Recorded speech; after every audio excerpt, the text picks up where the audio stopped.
South ആഫ്രിക്കയ്ക്കെതിരെ 408 റൺസിന്റെ ടെസ്റ്റിലെ പരാജയം. Indian ചരിത്രത്തിൽ തന്നെ ഇത്രയും നാണം കെട്ട ദയനീയ തോൽവി ഇതിനു മുമ്പ് ഉണ്ടായിട്ടില്ല. നമ്മൾ ആ തോൽവിക്ക് പിന്നാലെ ഗൗതം ഗംഭീർ ഇതിന് കാരണക്കാരനാണെന്ന് പറഞ്ഞുകൊണ്ടൊരു വീഡിയോ ചെയ്തിരുന്നു. വീണ്ടും ഞാൻ ഉറച്ചു പറയുന്നു, ഇതിന് പിന്നിൽ ഗൗതം ഗംഭീർ തന്നെയാണ്. അപ്പോൾ പലരും ഇതിൻ്റെ കമൻറ്റ് സെക്ഷനിലൊക്കെ വന്ന് പലരും നമ്മുടെ വാക്കുകളൊക്കെ അംഗീകരിക്കുന്നുണ്ട്, ഗൗതം ഗംഭീർ തന്നെയാണ് കാരണമെന്ന് പറയുന്നു. പക്ഷേ സെലക്ടറായ അജിത് അഗാർക്കറിനും ഇതിന് പ്രധാനപ്പെട്ട കാരണങ്ങളുണ്ട് എന്നതും കൂടി പറയുന്നുണ്ട്. പക്ഷെ ഞാൻ ഒരു കാര്യം തിരിച്ചങ്ങോട്ട് ചോദിക്കുകയാണ്, അത് വേറൊന്നും കൊണ്ടല്ല. എന്തുകൊണ്ടാണ് നിങ്ങൾ ഗൗതം ഗംഭീർ അല്ല ഇതിന് പ്രശ്നമെന്ന് പറയുന്നത്? ഗൗതം ഗംഭീർ ഒരു ഉളുപ്പുമില്ലാതെ കഴിഞ്ഞ ദിവസം പ്രസ് മീറ്റിൽ വന്ന് പറഞ്ഞ കാര്യം എന്താണ്? ഇതേ ഞാൻ തന്നെയാണ് ഏഷ്യ കപ്പും ചാമ്പ്യൻസ് ട്രോഫിയും ഒക്കെ തന്നത്. ഗൗതം ഗംഭീർ ഇപ്പോഴും ഇതിൻ്റെ കാര്യം മനസ്സിലാവില്ല എന്ന് തോന്നുന്നു. അതായത് ഇത്രയും ടാലൻറ്റഡ് ആയിട്ടുള്ള ഇത്രയും നല്ല കരിയറുള്ള ഒരു ഓപ്പണിംഗ് ബാറ്റർക്ക് അങ്ങോട്ട് പറഞ്ഞു കൊടുക്കേണ്ട അവസ്ഥ വരുന്നുണ്ട്. വൈറ്റ് ബോൾ ക്രിക്കറ്റ് അല്ല mister Gautam Gambhir, red ball cricket എന്നത്. ഇതെങ്ങനെയാണ് ഇത് പറഞ്ഞ് മനസ്സിലാക്കുക എന്ന് എനിക്ക് മനസ്സിലാവത്തില്ല. നമ്മുടെ കയ്യിൽ ഇപ്പോൾ ഉള്ള ടെസ്റ്റ് ടീം ഉണ്ടല്ലോ, അവിടുത്തെ ബംഗ്ലാദേശ് എക്ക് പോലും തോൽപ്പിക്കാൻ പറ്റുന്ന ടെസ്റ്റ് ടീമാണ്. അത് ഞാൻ എവിടെയും വന്ന് പറയും. അതായത് ഇത്രയും അലമ്പ്, ഇത്രയും മോശം ഒരു ടെസ്റ്റ് ടീം ഇന്ത്യൻ ചരിത്രത്തിൽ ഉണ്ടായിട്ടില്ല. പ്രേക്ഷകരെ, നിങ്ങൾ എടുത്തു നോക്കിക്കേ ഈ ഒരു ടെസ്റ്റ് ടീമിൻ്റെ കാരണക്കാരനാരാണ്? ഇത് ഗൗതം ഗംഭീറാണ്. നിങ്ങൾക്കത് എങ്ങനെയാണ് ഇല്ല എന്ന് പറയാൻ സാധിക്കുക? നിങ്ങൾക്ക് വേണമെങ്കിൽ 2-3 പ്ലെയേഴ്സിൻ്റെ തലയെ കൊണ്ടിടാം. അതായത് നിതീഷ് കുമാർ റെഡ്ഡി, ആ ഒരു സെഞ്ചുറിക്ക് ശേഷം നിതീഷിൻ്റെ ഫോം നോക്കിക്കേ, നിതീഷിന് എവിടെയാണ് കളിക്കാൻ യോഗ്യതയുള്ളത്? ഋഷഭ് പന്തിൻ്റെ അവസ്ഥ നോക്കിക്കേ, ഋഷഭ് പന്ത് എന്തിനാണ് ഈ ബാറ്റ് ഇട്ട് ഇങ്ങനെ ചുഴറ്റുന്നത് ടെസ്റ്റ് മത്സരങ്ങളിൽ നിന്ന്? നിങ്ങൾക്ക് ചോദിക്കാം. നിങ്ങൾക്ക് പല വാഷിംഗ്ടൺ സുന്ദറിൻ്റെ കാര്യം ചോദിക്കാം, നിങ്ങൾക്ക് സായ് സുദർശൻ്റെ കാര്യം ചോദിക്കാം, നിങ്ങൾക്ക് പല പ്ലെയേഴ്സിൻ്റെയും കാര്യം ചോദിക്കാം. പക്ഷേ ഈ പ്ലെയേഴ്സ് എല്ലാം കൾമിനേറ്റ് ചെയ്ത് വരുന്നത് ഗൗതം ഗംഭീറിലേക്ക് തന്നെയാണ്. അതെന്തുകൊണ്ടാണെന്നുള്ളത് ഞാൻ 2 റീസൺ വെച്ച് പറയുമ്പോഴേക്കും നിങ്ങൾക്ക് കാര്യം മനസ്സിലാവും. അതായത് നമ്മുടെ ടെസ്റ്റ് ടീമിൽ നമ്മൾ ഇന്നർ 3 പൊസിഷൻ, അതായത് ഒരു വിക്കറ്റ് പോയി കഴിഞ്ഞാൽ ആരിറങ്ങുമെന്നുള്ള ചോദ്യത്തിന് നിങ്ങൾക്ക് മറുപടി ഉണ്ടോ? അതായത് വിരാട് കോഹ്ലിയും ചേതേശ്വർ പുജാരയും ഒക്കെ അടക്കി വാണിരുന്ന ആ ഒരു ഇന്നർ 3 പൊസിഷനിൽ ഇനി ആരിറങ്ങും? നിങ്ങൾക്ക് ഒരാളുടെ പേര് ഉറപ്പിച്ച് പറയാൻ പറ്റുമോ? ഒരു ദിവസം സായ് സുദർശൻ ഇറങ്ങും, ഒരു ദിവസം നാളെ നിങ്ങൾ ഹർഷിത് റാണ ഇറങ്ങിയാൽ പോലും അതിൽ ഞെട്ടാനൊന്നുമില്ല. നിങ്ങൾ ഒരു ദിവസം KL രാഹുലിന് വന്നാലും അതിൽ ഞെട്ടാനൊന്നുമില്ല. നിങ്ങൾ ഒരു ദിവസം ഋഷഭ് പന്തിനെ കണ്ടാൽ പോലും അതിൽ ഞെട്ടാനൊന്നുമില്ല. ഇങ്ങനെ ഒരു ദിവസം നിങ്ങൾ വാഷിംഗ്ടൺ സുന്ദറിനെ കാണും, ഒരു ദിവസം നിങ്ങൾ സായ് സുദർശനെ കാണും. നിങ്ങൾ പലരെയും ഇങ്ങനെ കണ്ടുകൊണ്ടിരിക്കും ഇന്നർ 3-ൽ. എന്തുകൊണ്ടാണ് ഇങ്ങനെ മാറ്റങ്ങൾ വന്നുകൊണ്ടിരിക്കുന്നത്? പണ്ടൊക്കെ കരുൺ നായറിനെ കാണുമായിരുന്നു, ഇപ്പോൾ കരുൺ നായർ ടീമിലേ ഇല്ല. ഇങ്ങനെ ഒരു പൊസിഷൻ ഇല്ല. ഒരു പ്ലെയർക്ക് താൻ ഏത് പൊസിഷനിലാണ് കളിക്കണമെന്ന് പോലുള്ള ധാരണയില്ല. ഞാൻ എവിടെയാണ് കളിക്കേണ്ടത് കോച്ച് എന്ന് ചോദിച്ചാൽ കോച്ച് പറയാവേ വെയിറ്റ് ചെയ്യേ, ഞാൻ അറിയിക്കാം എന്ന് പറയും. അതായത് ഒരു പ്ലെയറിന് എന്താണ് അയാളുടെ റോൾ എന്ന് മനസ്സിലാകുന്നില്ല. അയാൾ എങ്ങനെയാണ് നിങ്ങൾ ടീമിന് വേണ്ടി പെർഫോം ചെയ്യണമെന്ന് ആഗ്രഹിക്കുന്നത്? അയാൾക്കറിയില്ല താൻ എവിടെയാണ് കളിക്കേണ്ടതെന്ന്, അയാൾക്കറിയില്ല താൻ എന്താ ചെയ്യേണ്ടതെന്ന്. താൻ ഡിഫെൻസീവ് കളിക്കണോ, താൻ ഒഫെൻസീവ് കളിക്കണോ, താൻ എന്താ ചെയ്യേണ്ടതെന്ന് പോലും ഒരു പ്ലെയർ ഇങ്ങനെ ഗൗതം ഗംഭീറിൻ്റെ മുഖത്തേക്ക് ഇങ്ങനെ നോക്കിയിട്ട് ചോദിക്കുകയാണ്. ഗൗതം ഗംഭീർ ആണെങ്കിൽ തിരിച്ച് അങ്ങോട്ടേക്ക് നോക്കിക്കൊണ്ടിരിക്കും. ഈ അട്ടം നോക്കി നിൽക്കാൻ വേണ്ടി ഒരു കോച്ചിന് വേണ്ടിയിട്ടല്ല നിങ്ങൾക്ക് ശമ്പളവും കൊടുത്ത് BCC അവിടെ പിടിച്ച് ഇരുത്തിയേക്കുന്നത്. ആ ശമ്പളം എല്ലാം ഞങ്ങളുടെയും കൂടെ പൈസയാണ്. അവിടെ കൊണ്ടുവന്ന് ഇരുത്തുമ്പോഴേക്കും സ്വാഭാവികമായും we expect A minimum amount of ബാറ്റിൽഷിപ്പ്. നമ്മൾ ഈ സൗത്ത് ആഫ്രിക്കയുടെ കളി നോക്കിക്കേ, നമ്മൾ ചത്തതുപോലെയല്ലേ കളിച്ചത്.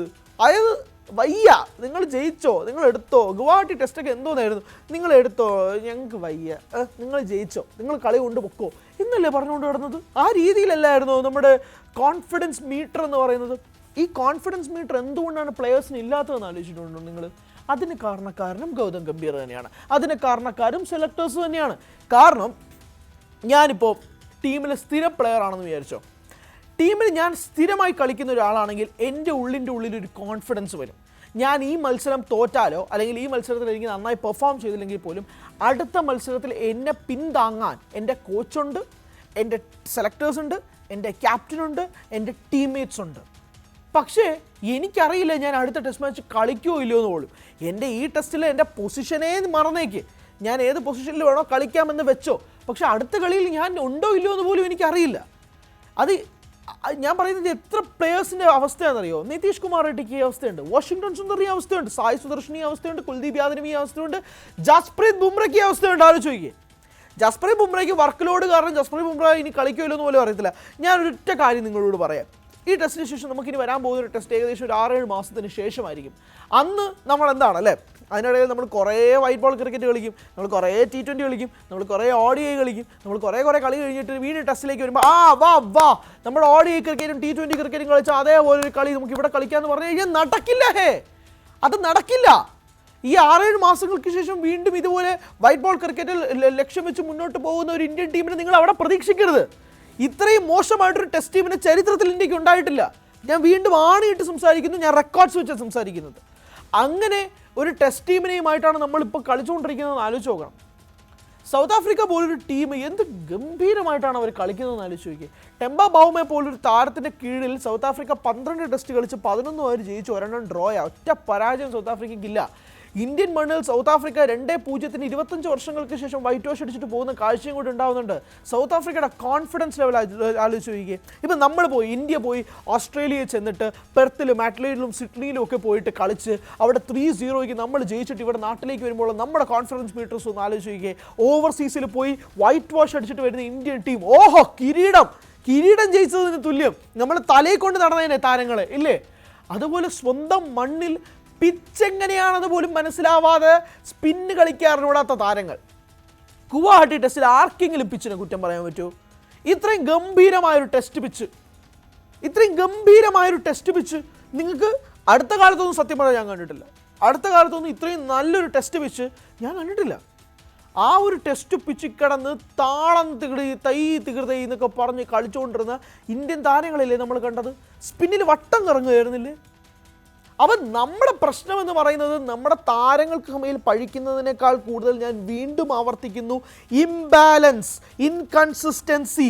താരങ്ങൾക്ക് എവിടെയാണ് എന്താണെന്ന് അറിയില്ല, ലാക്ക് ഓഫ് കോൺഫിഡൻസ്. ഇതെല്ലാമാണ് പ്രശ്നം. ഈ പ്രശ്നത്തിന് മൂലകാരണം എവിടെ നിന്നാണ്? Let's dig from the point. എവിടെയാണ് വേണ്ടതെന്ന് അത് കോച്ചാണ്, അത് സെലക്ടേഴ്സാണ്. അതായത് ഒരു പ്ലെയറിനോട് നിങ്ങൾ പറയുകയാണ് നീ ഈ കളി കളിച്ച അടുത്ത കളി നീ ഇല്ല കേട്ടോ എന്ന് പറഞ്ഞു കഴിഞ്ഞാൽ ഞാൻ ബാറ്റ് പിടിക്കാൻ വിറയ്ക്കും. ഒരു കോൺഫിഡൻസ് ഒരു മൊമെൻറ്റം ഒരു പ്ലെയറിന് എത്രമാത്രം ഇമ്പോർട്ടൻ്റ് ആണ് എന്നുള്ളത് നിങ്ങളൊന്ന് ആലോചിച്ച് നോക്കിയേ. നീ ഈ കളി കളിച്ചോ അടുത്ത കളിയോട്ട് നീ പുറത്താ എന്ന് പറയുന്നതിനേക്കാൾ ഉപരി ഒരു പ്ലെയറിനെ ഒരു കോച്ച് ബാക്ക് ചെയ്യാണ്, പോട്ടെ സാരമില്ല കളിക്ക്, മാക്സിമം കൊടുക്ക്, നമുക്ക് അടുത്ത കളി നോക്കാം എന്ന് പറയുമ്പോൾ ഉണ്ടാകുന്ന ഒരു കോൺഫിഡൻസ് മീറ്റർ ആലോചിച്ച് നോക്കിയേ. നമ്മളെല്ലാവരും ക്രിക്കറ്റ് കളിക്കുന്നവരല്ലേ. നീ ഗള്ളി ക്രിക്കറ്റാണ് നമുക്ക് ആലോചിച്ച് നോക്കാം. ഒരു ഗള്ളി ക്രിക്കറ്റിൽ നമ്മുടെ ഒരു ക്യാപ്റ്റൻ വന്നിട്ട് ഒരു സ്ട്രീറ്റ് ക്രിക്കറ്റ് അല്ലെങ്കിൽ നമ്മൾ പാടത്തൊക്കെ കളിക്കുമ്പോൾ പോകുമ്പോൾ പോലും നമ്മുടെ ഒരു ക്യാപ്റ്റൻ നമുക്ക് അടുത്ത കളി നോക്കാടാ, നീ ഈ കളി മാക്സിമം നോക്ക് എന്ന് പറയുമ്പോൾ നമുക്ക് ഉള്ളിലുള്ള ഒരു കോൺഫിഡൻസ് ആലോചിച്ച് നോക്കിയേ. ആ കോൺഫിഡൻസിൻ്റെ എത്രയോ മടങ്ങായിരിക്കും ഒരു ഇന്ത്യൻ ജേഴ്സി അണിഞ്ഞുകൊണ്ട് കളിക്കുന്ന ഒരു താരത്തിനുണ്ടാവുക. ഞാൻ ഇത്രയും ലഘൂകരിച്ച് പറയുന്നത് നിങ്ങൾക്ക് മനസ്സിലാവാനും കൂടി വേണ്ടിയിട്ടാണ്. അതുകൊണ്ടാണ് അത്രയും ഇമ്പാക്റ്റ് ഒരു പ്ലെയർക്ക് ആവശ്യമാണ്. ഒരു പ്ലെയർക്ക് അയാളുടെ കോൺഫിഡൻസ് എത്രമാത്രം ഇമ്പോർട്ടൻ്റ് ആണ് എന്നുള്ളത് വീണ്ടും വീണ്ടും എങ്ങനെയാണ് വിളിച്ചോതിക്കൊണ്ടിരിക്കുക. അതുകൊണ്ട് തന്നെ ഞാൻ പറയുന്നത് 200% ഇതിൻ്റെ മുഴുവൻ ക്രെഡിറ്റും ഗൗതം ഗംഭീറിനായി തന്നെയാണ്. ഗൗതം ഗംഭീറിന് എത്ര പ്രസ് മീറ്റ് വന്നിട്ട് ഞാൻ ഏഷ്യ കപ്പ് നൽകിയെന്നോ ചാമ്പ്യൻസ് ട്രോഫി നൽകിയെന്നോ ഇനി വേൾഡ് കപ്പ് നൽകിയെന്ന് പറഞ്ഞാൽ പോലും ഇതിൻ്റെ മുഴുവൻ ഉത്തരവാദിത്തം ഗൗതം ഗംഭീറിൻ്റെ തലയിൽ തന്നെയാണ്. അതിൽ നിന്ന് ഒളിച്ചോടാൻ ഗൗതം ഗംഭീർ ഒരു തരത്തിലും സാധിക്കില്ല. കാരണം പ്ലെയേഴ്സിനെ കൊണ്ട് നടക്കാൻ ഗൗതം ഗംഭീറിന് അറിയില്ല.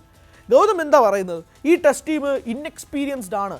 ഈ ടെസ്റ്റ് ടീമിന് പെട്ടെന്ന് റിട്ടയറായ ഒരുപാട് ലെജൻസ് ഉണ്ട്. അശ്വിനും വിരാട് കോഹ്ലിയും രോഹിത് ശർമ്മയും ഒക്കെ തന്നെ പെട്ടെന്ന് റിട്ടയറായി പോയി. അതുകൊണ്ട് എൻ്റെ ടെസ്റ്റ് ടീം പുതുമയാർന്ന പുതിയ താരങ്ങളുള്ള ടെസ്റ്റ്. എന്തൊക്കെയായി പറയുന്നേ? നിങ്ങൾക്ക് പുതുമയാർന്ന ടെസ്റ്റ് ടീമാണെങ്കിൽ നിങ്ങൾ അത് വെച്ച് ജയിക്കണം. അവിടെ നിങ്ങൾ അതാണ് കോച്ച്. അല്ലാതെ നിങ്ങൾക്ക് ഞാൻ ഓൾ ടൈം 11 തരാം എന്നിട്ട് നിങ്ങൾ ജയിക്കാന്ന് പറഞ്ഞാൽ അതിന് കോച്ചിൻ്റെ ആവശ്യമൊന്നുമില്ല, അവർക്ക് ചെയ്യാൻ അറിയാം. നിങ്ങൾ പ്ലെയേഴ്സിനെ എങ്ങനെ ട്രെയിൻ ചെയ്തെടുക്കുന്നു, നിങ്ങൾ പ്ലെയേഴ്സുമായിട്ട് എങ്ങനെ റാപ്പോ ഉണ്ടാക്കുന്നു എന്നിടത്താണ് കോച്ച് എന്ന രീതിയിൽ നിങ്ങളുടെ വിഷയം.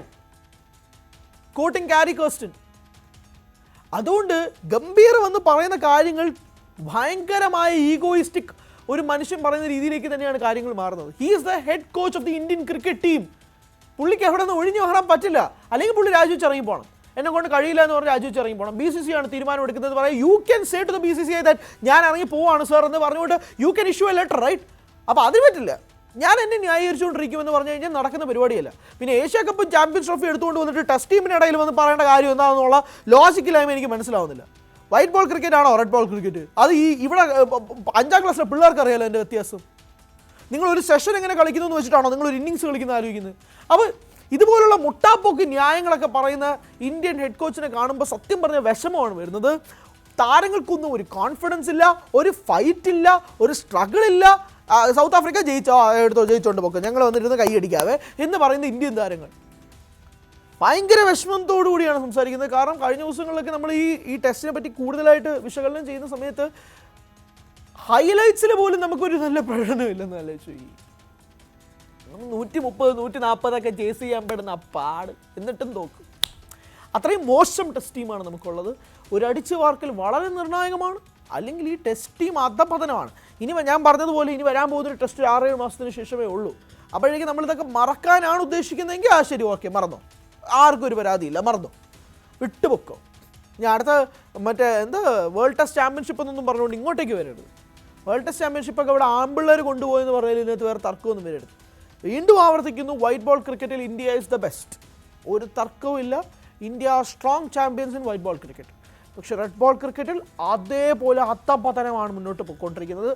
ഞാൻ പറയുന്ന കാര്യം പല പ്രേക്ഷകർക്കും കണക്റ്റ് ആകാൻ പറ്റുമെന്ന് ഞാൻ വിശ്വസിക്കുന്നു. ഗൗതം ഗംഭീറിനെ പോലെ അല്ല നമ്മുടെ പ്രേക്ഷകരെന്ന് ഞാൻ വിശ്വസിക്കുന്നു. അതുകൊണ്ട് വീണ്ടും ആവർത്തിക്കുന്നു, ഓരോ പ്ലേയേഴ്സിനും അവരുടെ ടാർഗറ്റ്സ് എന്താണെന്ന് സെറ്റ് ചെയ്ത് കൊടുക്കുക. എന്താണ് അവർ ചെയ്യേണ്ടത് എന്ന് പറഞ്ഞു കൊടുക്കുക. അതനുസരിച്ച് അവരെ വാർത്തെടുക്കുക. ഇതല്ലേ കോച്ചിൻ്റെ ഉത്തരവാദിത്വം. അല്ലാതെ വെറുതെ ഇരുന്ന് കളി കാണാനല്ലല്ലോ. അതുകൊണ്ട് ഗൗതം ഗംഭീർ പറഞ്ഞ ഈ വാചകങ്ങളോട് പൂർണ്ണമായും എല്ലാ വിധത്തിലുമുള്ള നിഷേധങ്ങൾ മുന്നോട്ട് വെച്ചുകൊണ്ട് തന്നെ ഗംഭീർ മാത്രമാണോ എന്ന് കുറ്റക്കാരെന്ന് ചോദിച്ചു കഴിഞ്ഞാൽ 100% ഗംഭീർ തന്നെയാണ് കുറ്റക്കാരൻ.